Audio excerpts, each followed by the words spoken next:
Hola, ¿qué tal? ¿Cómo están? How are you? ¿Cómo você está? Eu estou bem. I'm fine. Espero también lo estén ustedes. El tema del día de hoy es George Hevesy y su paso por la química. Dos momentos icónicos, uno relacionado con su cocinera, donde demostró de los radioisótopos, y la segunda, cómo hizo para esconder su medalla de oro de premio Nobel en 1943 contra los alemanes. Eso lo veremos. George Hevesy nació en 1885 en la ciudad de Budapest. En ese entonces formaba parte del Imperio Austrohúngaro. Hoy en día es Hungría. Más que todo, George Hevesy pasó su tiempo de vida estudiando y haciendo investigaciones en Suecia, por lo que también tiene la nacionalidad sueca.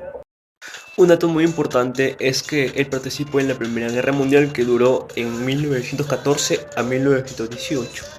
Él conoció a Ernest Rutherford y a Fritz Haber, que son muy conocidos, uno por la producción de amoníaco, síntesis de amoníaco, y el otro por sus teorías que lo llevaron al premio Nobel. Ernest Rutherford sobre la estructura atómica. En ese entonces estaba muy de moda lo que era los átomos, la estructura atómica, la radioactividad, ya que antes había existido Marie Curie y Pierre Curie.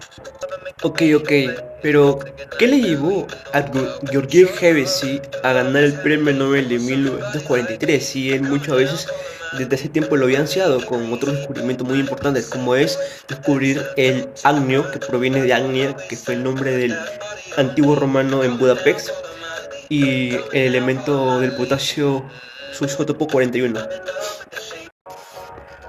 Realmente lo que le llevó a ganar el premio Nobel fue que descubrió a través de los isótopos radioactivos utilizados en la aplicación de indicadores para seguir los procesos biológicos químicos naturales y poder entender el mundo interior, la parte interna de los organismos vivos, cómo funciona.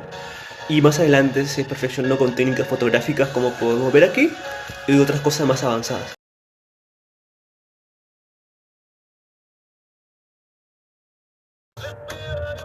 Para lograr todo esto, tuvo que pasar momentos históricos, momentos muy importantes, como la Segunda Guerra Mundial, donde él, al haber ganado en el 43, siglo XX, su medalla de oro, estaba en su nombre, Georg Hevesy, es su medalla de oro. Los alemanes en ese entonces invadían casi toda Europa, por lo que confiscaban todas las medallas de oro en ese entonces. Bueno, comencemos con las historias. Ya, George Hevesy, como le decía, nació en Austria, ¿sí? No, Hungría. Austria-Hungría, pero es Hungría, ¿sí? Hungría. Nació en Hungría, pero en el año 1910 se fue a Inglaterra, en Manchester, cuando tuvo su doctorado, a seguir haciendo investigaciones, y ahí conoció a Ernest Rutherford. Y Ernest Rutherford en ese entonces, como George Hevesy no tenía dónde quedarse, le recomendó una pensión muy conocida en ese entonces. Lo peculiar de esa pensión, o sea, un departamento, era su cocinera, que cocinaba muy rico, pero lo contrario, ¿sí?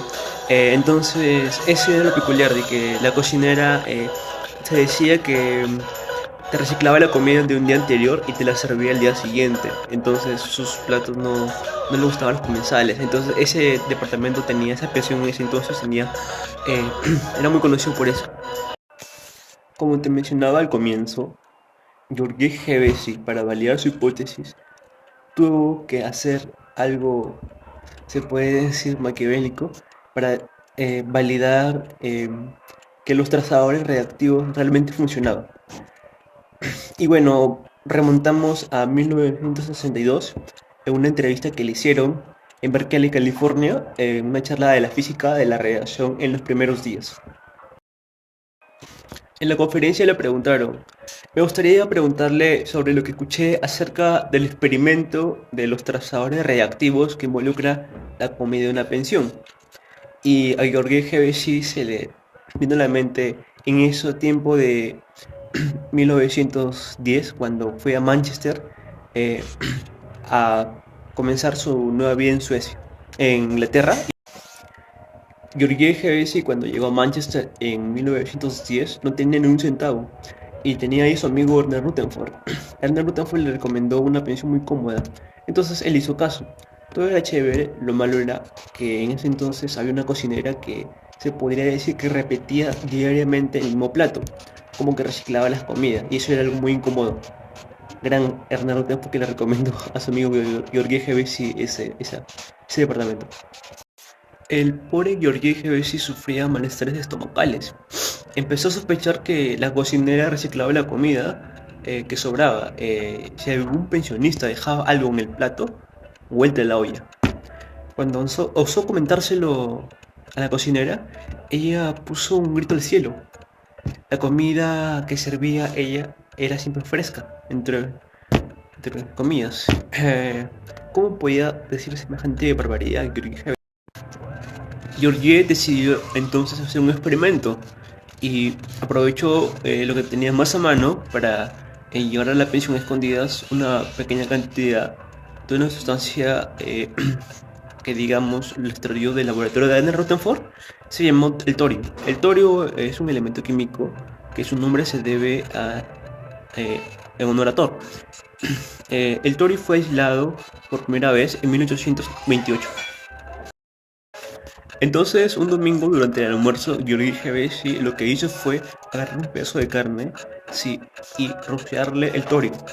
Lo dejó ahí, sí, para que la cocinera se lo llevase al plato. Al siguiente día que sirvieron soufflé, un plato muy conocido allá en Manchester, eh, con pedazos de carne que supuestamente eran de ese día. Llevó su marcador, que era un instrumento que se llamaba electroscopio, sí, para detectar que realmente esa carne era de ayer. A través de estas radiaciones que emite este isótopo, pudo detectar con el instrumento de que existía pequeñas cantidades de este elemento químico en esos alimentos, por lo que permitió rastrear en este caso y validar que realmente la cocinera estaba reciclando la comida del día de ayer. ¿Sí? Entonces, eso le permitió validar su hipótesis y además demostrar de que lo que estaba pensado era correcto.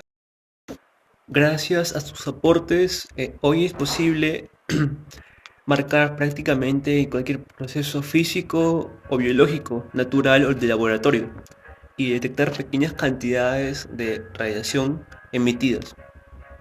Esto se ha convertido en una técnica de gran importancia en el diagnóstico de algunas enfermedades. Ahora, esta historia de las medallas de oro comienza en 1940, ¿sí? Cuando los nazis habían invadido Copenhague.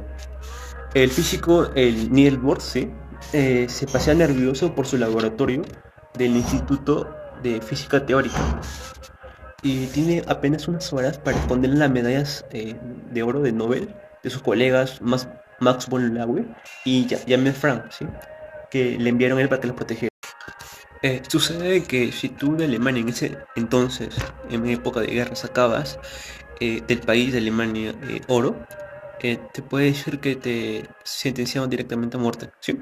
Entonces lo que hicieron estos premios Nobel fue enviarle a Niels Bohr estos medallas para que así hicieran algo y no se la escondiesen o en este caso utilice procesos químicos para poder evitar de que los nazis la detecten esta medalla.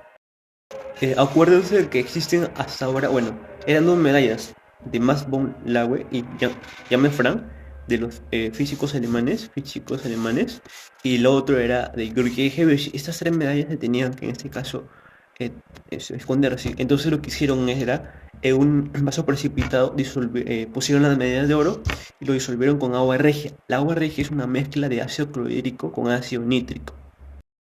Tienen que recordar que el oro es inalterable, tanto por el aire, el calor, la humedad y la mayoría de los elementos químicos, pero sucede que puede disolverse en agua regia, que es una combinación, como ya les dije, de ácido nítrico y ácido clorhídrico, en una relación de 1:3 entre ácido clorhídrico mol y de ácido nítrico de 3 moles. Entonces, como pueden ver en las imágenes, al disolverse el oro en ácido clorhídrico y ácido nítrico, sí, lo que se forma en este caso es el dióxido de nitrógeno, sí, el ion hidronio, que es medio ácido, moléculas de agua y en este caso los tetracloruro de oro, ¿sí? Que son iones. Entonces, los nazis llegaron al laboratorio, ¿sí? Al instituto de Niels Bohr, donde él trabajaba, y comenzaron a botar todo, a saquear todo. Pero encontraron un vaso de precipitado con una solución naranja. Dijeron, puede ser tóxico, nos puede pasar algo, mejor lo dejamos ahí. Sucede que era oro, disuelto, ¿sí? Entonces, Georgi Hevesi y Niels Bohr engañaron a los nazis.